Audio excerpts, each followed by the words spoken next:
In this video, I want to discuss a couple of reasons why we don't manifest more of what we want, less of what we don't want. These are just basic, simple reasons, okay? The first thing is, you are not the manifester. There's only one manifester, one creative force in all of life, okay? I'm going to get to that later and get more into that and what that means. There's a great quote by Emerson that goes something, what was it again? Standing in the light, we cast a shadow across our own experience. So in other words, we need to get out of our way. That's what it means to get out of our way, so that the light can shine through us. A couple of useful symbols to understand some of these things I've been talking about. This Magician card from the Tarot, Major Arcana card, which is a higher secret, you could say. Anyhow, the light is shining through. He's allowing, his hands are open. The sign symbolizing infinity. His hands are open and allowing, manifesting into these symbols, the cup, the wand, the sword, and the pentacle, which is simply earth, water, air, and fire. You could say that's sort of like physical reality, although those elements exist on planes that are above and beyond the physical, what the physical senses can perceive also. And the cross itself, here's the absolute, the infinite. Everything's already, all infinite knowledge is already. It's the present moment, it's eternity, it's the infinite, the absolute, unfolding through time, but also unfolding infinitely in all both directions. We get carried away by every thought that comes along. It could be, you're brushing your teeth, or you're washing some dishes, and something that happened to you 5 years ago suddenly comes into your mind, and you get caught up in that whole story. Okay, so that's called being unconscious. I'm going to use the word unconscious in that way here, okay? Unconscious simply means that you're not conscious of your thoughts. You're actually identified with them. You're lost in them. You're being carried away by them. And if you examine your thoughts, if you take any time at all just to look within and just observe your thoughts and just watch them.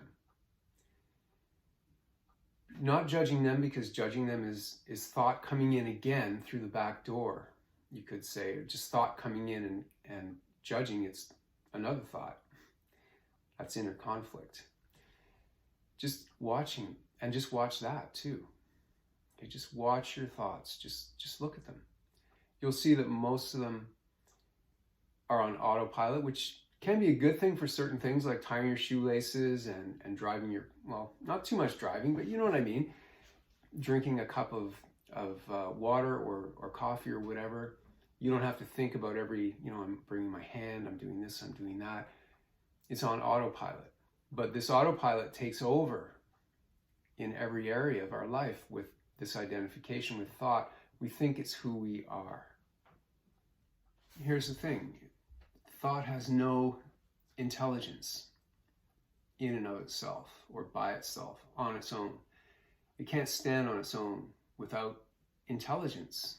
Any thought that has intelligence behind it, whether it was a great painting or the ideas of government, anything, literature, music, whatever beautiful, incredible manifestations that we enjoy in our world at this time that have come through thought, it's because intelligence was behind the thought. But thought on its own, on the autopilot, has no intelligence. It's up to us to bring intelligence into the thought. But if we're always caught up and identified with that thought, the mechanical thinking process, it's just always happening. There's just always some kind of noise going on. If you're identified with that, it's a lot of energy. It's a lot of energy to be identified with that. It takes the energy away. It's like the quote at the beginning. It's standing in the way of that light shining through. And when I say the light shining through, I'm not talking about being a saint or anything like that. We're all unique expressions of that one life. So what you are is an expression of God, the one life, the Tao, infinite beingness, divine intelligence, whatever word you want to use to point to that which just simply is, always has been, and always will be. It's something our minds can't understand. Our time-based mind. Our time-based mind always thinks, starts here and it goes to here. Here's something else to consider. Consider nothing. Life, like we're taught, in this world we're taught that basically evolution happened. We're a product of evolution, which on the surface, with a spiritual understanding and realization, there's no quibble, because on the surface, with observing and what we can see and what we know with our senses, that is what happened on the surface. Even though many details are missing, we can fill in a sketch on the surface of that's what happened. But that's not the cause, that's the effect. Like the shadows in Plato's cave. I won't get into that here, but if you know that, you know what I'm talking about. You can trace it back to the Big Bang.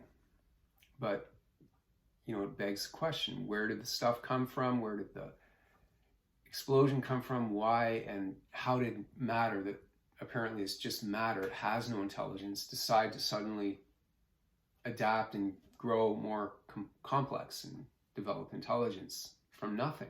Too many things coming from nothing. That's my point. Something can't come from nothing. Okay, and consider, what is nothing? It's not space, it's not emptiness, it's not even a void or a black hole. Even those are something. Nothing, we can't even conceive of what it is, because there never has been nothing. When the Buddha talked about emptiness or nothingness, he didn't mean nothing like how I'm trying to point at what it is. Nothing is nothing. Beyond, it's not even a void or anything. So he just meant no thing. Kind of like what some people describe as a quantum field, the formless life, the formless presence before anything takes form. That is where our power to manifest comes from. So we know we exist. There's a shadow blocking. Let's call it ego, okay? Egoic consciousness, which is our identification with thought. There's a thought-based me, okay, based on our name and our history, a story about me that we identify with. It's a self-concept or a self-image that our consciousness, which is pure awareness, which simply is the eternal sort of infinite beingness that is the source of, because we're not separate from God. We're an emanation of God, yes, but we're not we aren't God, but we are God. Okay, we're not separate from God. God is expressing through each individual in the way that each individual's mind can express through, that God can express through that individual's mind. Somebody might be, have they tap into God's infinite knowledge and ability with music, or with psychology, or with the humanities, or with science, mathematics. Could be a lot of different ways of being a mother, however that comes through that person, that individual expression, is how much that person can accept of that infinite knowledge in that particular channel of how their particular mind is wired. And just a little bit more about the egoic consciousness, the thought-based, mind-made sense of self, our name, our history, this identity. There's nothing wrong with having ego. You can't live without it in this world. However, when we're completely identified with it, that's where, like I said, all these thoughts create our reality. When they say that thoughts create our reality, they're absolutely correct.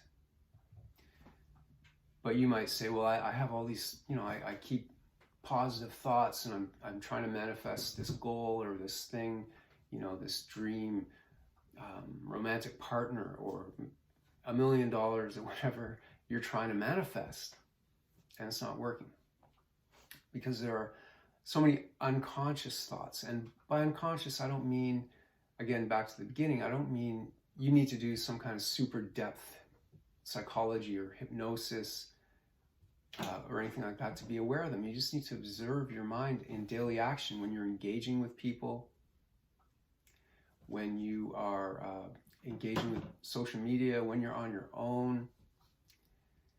Just observe your thoughts and see how they're coming from that wanting to be separate, okay? The ego wants to be separate. It wants to be me, separate from everything else. And once that's set up, you feel separate, you need to judge others, to make yourself feel better and separate.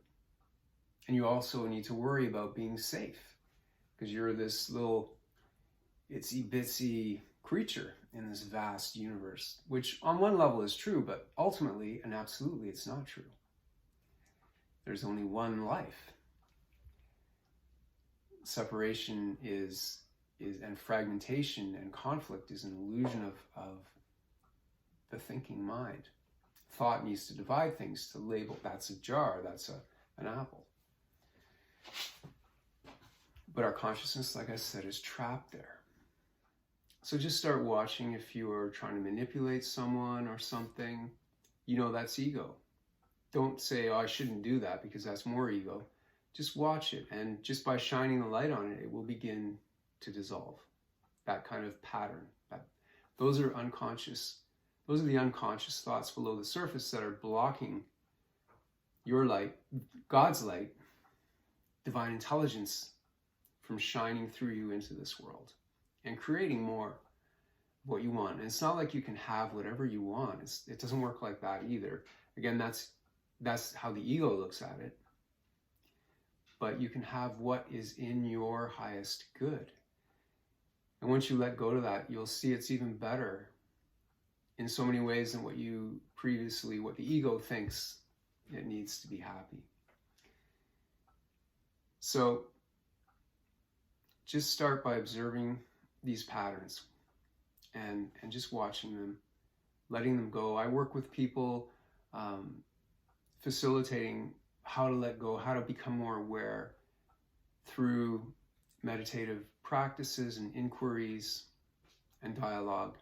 Check it out on my website if you're interested. It's called Inner Alchemy, as well as tarot readings, which can be very healing because the cards can reflect what is going on at deeper levels of the mind that you may not be aware of. Okay, so that's it for now. Thank you so much for watching. Talk again soon.